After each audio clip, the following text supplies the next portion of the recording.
You're welcome to the Midday Brief. My name is Kemini Nyamani Amano. And our headlines: the finals of the Institute of Economic Affairs presidential debate came off yesterday at the banquet hall of the State House. We'll be bringing you some highlights, and then we will also bring you some post-debate analysis with Atiq Mohammed, who is a policy analyst. Now, Dr. Pakwesi Indum promises to rebuild some markets in Accra as he takes his campaign tour to a door-to-door step level.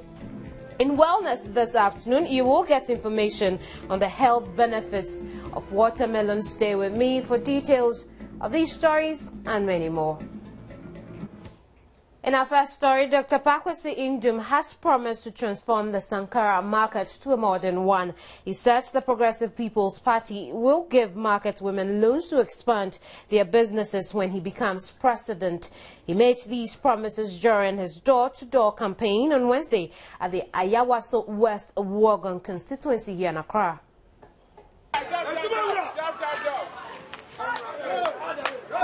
Dr. Pakwesi Indum believes it is necessary for every leader to get down to the level of the people, hence his decision to embark on the door-to-door campaign. Shop owners and attendants, commercial drivers and passengers alike, and apprentices interacted with the PPP candidate. The campaign took the form of walking procession. He moved from shop to shop, house to house, door to door, and even room to room. There were a few incidents of drama though. When the campaign train got to the Sankara Market, this was the scene that greeted Dr. Indum. Santana Market, Mebo Chomoha, and then yeah, Ada Otikana, Meura Egoim. And then yeah, Ada Otikana, me room, na Minianum, Egoi on Fata, baby, are order, yet to go walk. PPP parliamentary candidate for the area, William Dookbo, thinks he can expand the market within 2 years when he's given a nod as MP. 24 months. 24 months. Nyamiya Nadum Namibeye MP, Ewa Yawaso West Wuogon. Santana Market, ye basic story building. Inti Fitine. Munshe records ni ye obi a wo gba kakra wo ha store kakra wo ha mun compile list no because ground floor no ebeba munche automatic. Amen. They also made a brief stopover at the Accra Girls Vocational Institute. This school in particular takes the MVTI exams and as well as taking the GES exams, that's technical exams unit, and those who have passed out are doing very, very, very well. We want to elevate vocational and technical training to a higher level, and offer government assistance so that the equipment and some of the additional facilities that are needed, they are given. The campaign team also stopped over at Jongle before proceeding to the airport residential area and interacting with residents. Alan Johnson for Joy News. On a similar occasion, while interacting with the students from the Islamic University College, Dr. Pakwesi Indum asked the students to think thoroughly when exercising their franchise on December 7. He said the PPP will work hand in hand with the private sector to create ready jobs for graduates. Dr. Indum was accompanied by his wife, Yvonne Indum, to the campuses of the Islamic University College. The PPP presidential candidate told the students that as young people of society, their priority should largely border on the creation of jobs. He said the country loses greatly when its young men and women are jobless. If you leave the university, and after all the struggles, after all the financial investments that you've made, and you don't have a job, your life will be miserable. The PPP wants to make sure with facilitation to help the private sector build a cooking oil factory in the Tamale area. Because we know the people in the area, they know how to grow groundnuts. So if we can do that in that area, imagine the jobs that will come. Introducing the Adentan parliamentary candidate, lawyer Owusu Afriyie, to the students, he said it's time Ghanaians change their way of doing things. He said the NDC and the NPP flag bearers can testify to his credential as a job creator, hence the need to put him ahead of them. A PPP government will work closely with the private sector in restoring hope to the youth, he said. Dr. Ndu mentioned some key roles he played in governance, including the implementation of the single-spine salary structure. There's a new pension law that is in operation. That new pension law that allows people to save tax-free money and have it invested until they go on retirement, so that we can have long-term money for our private sector people in this country. Ask yourself, who started that long-term savings tied to retirement project?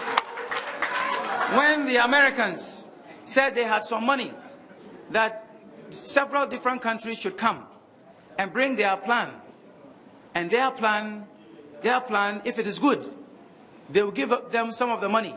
It will not be a loan, it will be a grant. And then they sent Papa Kwesi Endo. Now, when they sent Ejumora, $547 million came to Ghana, Millennium Challenge account money. So when you are driving on the Tetekwashi to Malam Road, the 6-lane highway, know that it was constructed with that Millennium Challenge money, that $547 million. Part of it went to construct that road. Before he met the students, he had a brief interaction with the president of the Islamic University College, Dr. Sakavati Nasrullah Landi. The president, in his submission, said the university is ready to grant audience to any political party whose message borders on peace and unity. For Joy News, Walalom Johnson.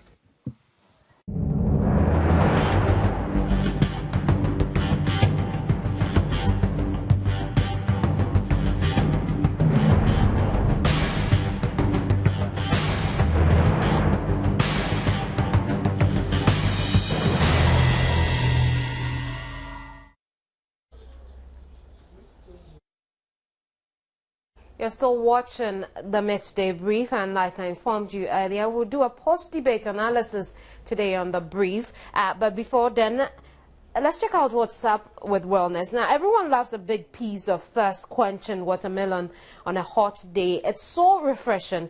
But did you know this is also nutrition-packed? Watermelon is 92% water, but the other 8% is filled with good nutrition and amazing health benefits.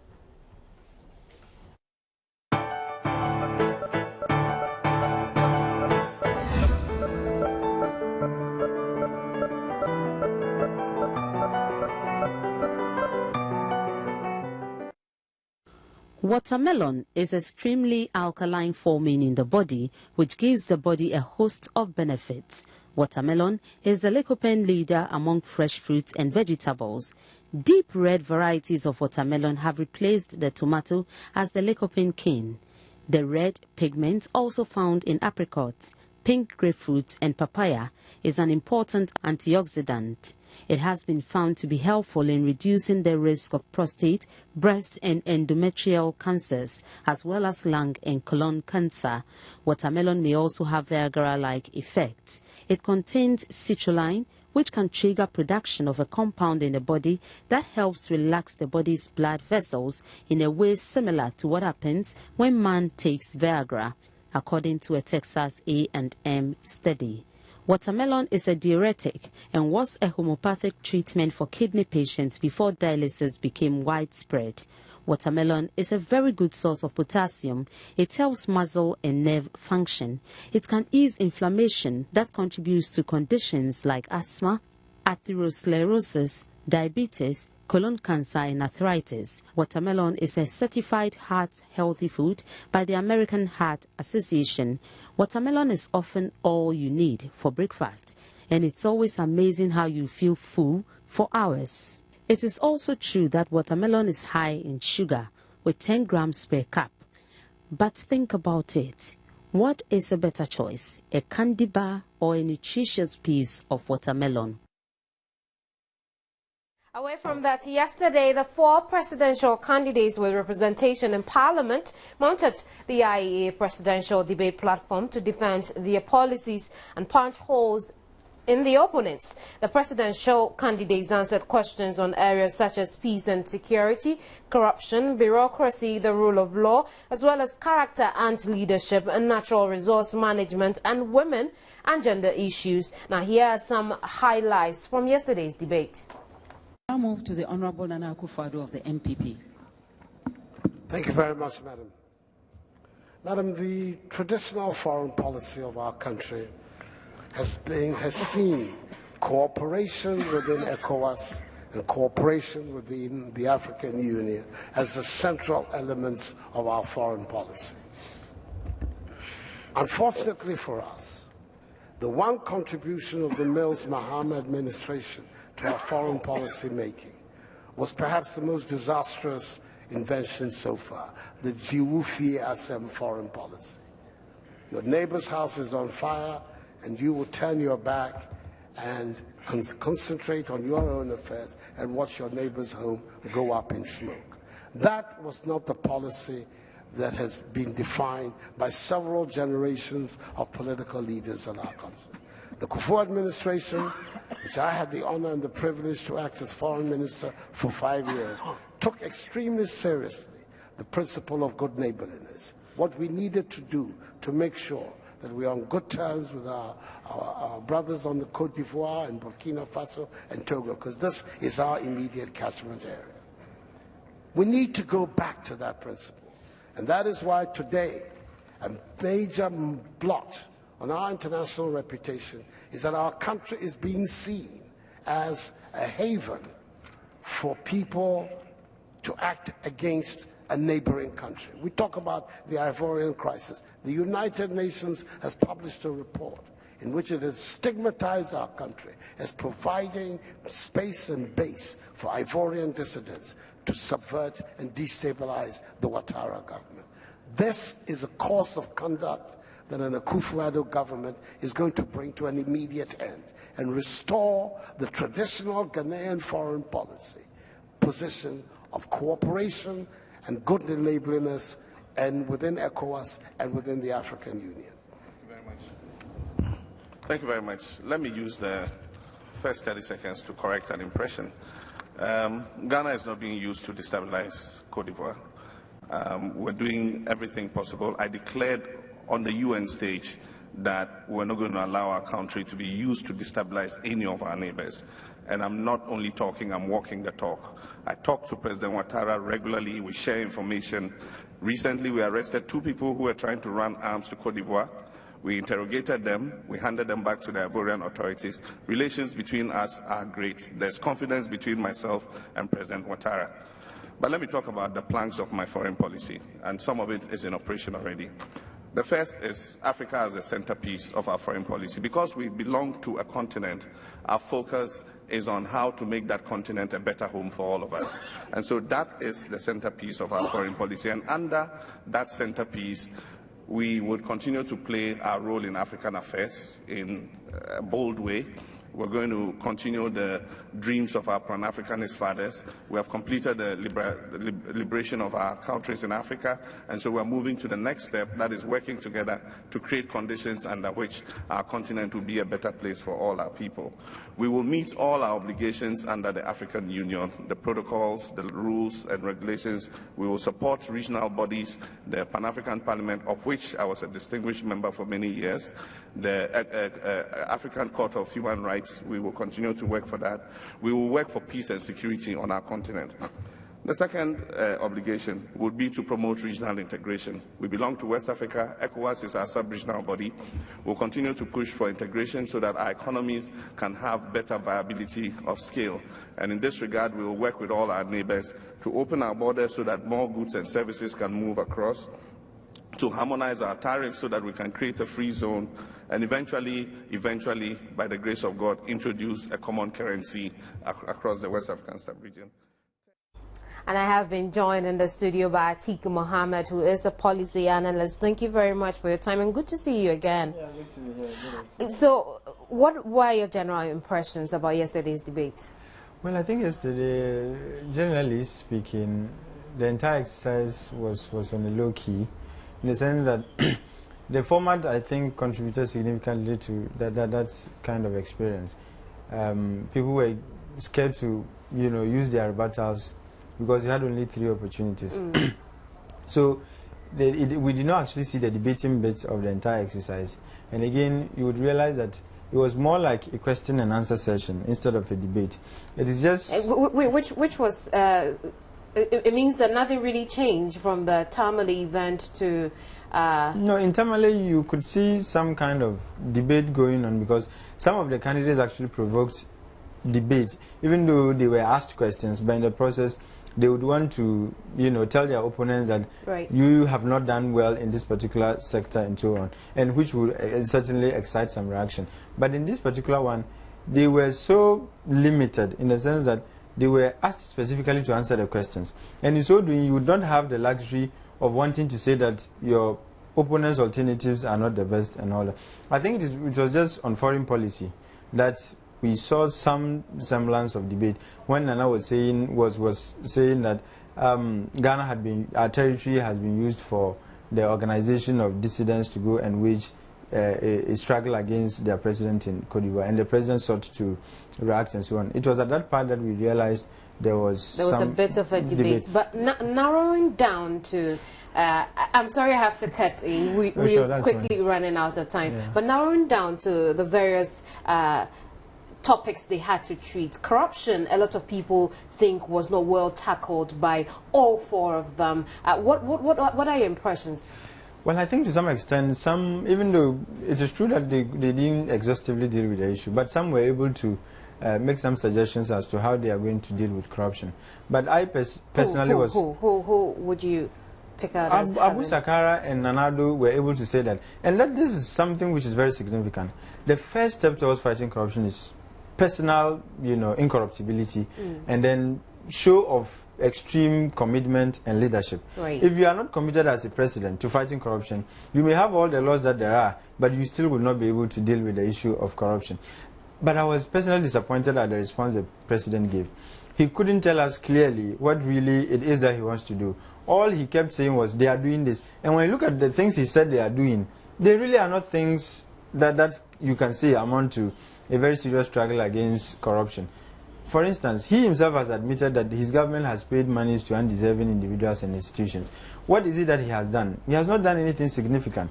Which intervention can you say, or properly so-called, can you say this government has been able to put in place? And he was lamenting that the Right Information Bill, which is one of the tools that we all know can be used to fight corruption, has not been passed. Meanwhile, that document was finalized in 2008. The coalition on the passage of that bill had made their inputs, and I remember the last time I was here, Mr. Akutampa was here, lamenting that they had finished with it, submitted it to the committee, and the committee had finished. So it was left for them to take it to the cabinet level when the NPP lost power. So it was at cabinet. NDC came and met it, and for 3.5 years, cabinet never bothered to approve it. Even though they were committed to fighting corruption. I think one of the key things they would have done, in any case, they even figured it in their manifesto that they were going to have it passed. You never did 3.5 years, and now finally they gave it cabinet approval. It is with the leader of the majority in parliament. He's supposed to introduce the bill. He's not doing it, and all the president could say, by way of ensuring that it is passed, that he's appealing to parliament. The person you should be talking to, he's used to instructing anyway. The person you should be instructing to lay that bill is your majority leader. He's not doing it. So you realize there is a disconnect between what he's telling us and what really is on the ground. You have the power to ask your majority leader to introduce the bill if indeed you want it passed. It's not a question of saying, I will give my assent the very day it is brought to me. Until it gets to you, it must pass through parliament. And you have the power to introduce, which he hasn't done.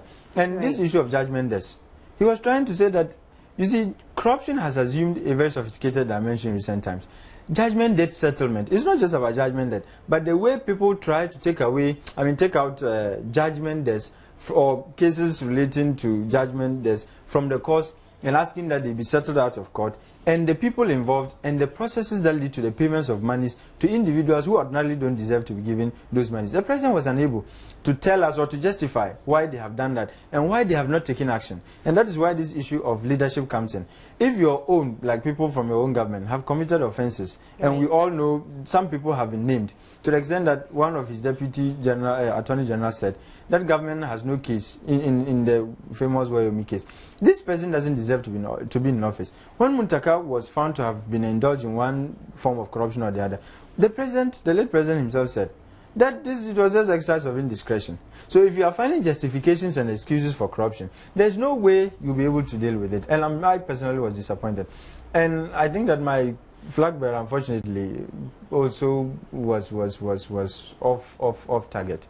He, even though he had improved by way of limiting the grammatical crimes he committed in the last one, but you could see that he was reading ad verbatim from a script he had brought.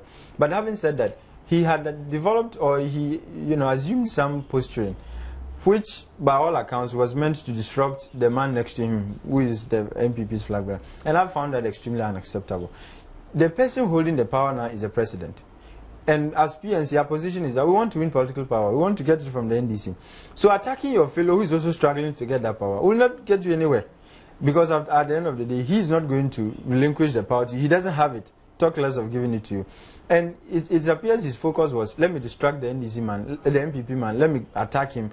To the extent that when he was given last 3 minutes to talk about what is your vision in summary to the people of Ghana, he kept on talking about all kinds of things, all that, you know, at the end of the day, what was formed on the minds of people is that this man doesn't seem to be doing his own bidding and that of the PNC. And for me, it's a huge embarrassment, and it's something that I find as the policy analyst as extremely unacceptable. Whose policies were most impressive? Well, as for John Mahama, he was not very impressive because he kept on saying, I've done this, when indeed on the ground, there's really nothing to show, you know, for all that he claims he has done. Abu Sankara, as usual, was slightly academic. And, well, you can grant him that because somebody who has been in the academia for some time. Ayerga, on some of the scores, because he was reading from a script, had some of his ideas well articulated. But on some, they were just weird. For instance, on how to empower women, he was talking about subsidizing pass. And I was asking myself, what kind of ridiculous suggestion is this? That the only way you can empower women is to... And, you know, beyond that, Akufo-Addo was also phenomenal. He stuck to the demands of the questions and was able to deliver quite, you know, extensively. And I'm sure he did very well. But on the whole, the entire exercise could have been better.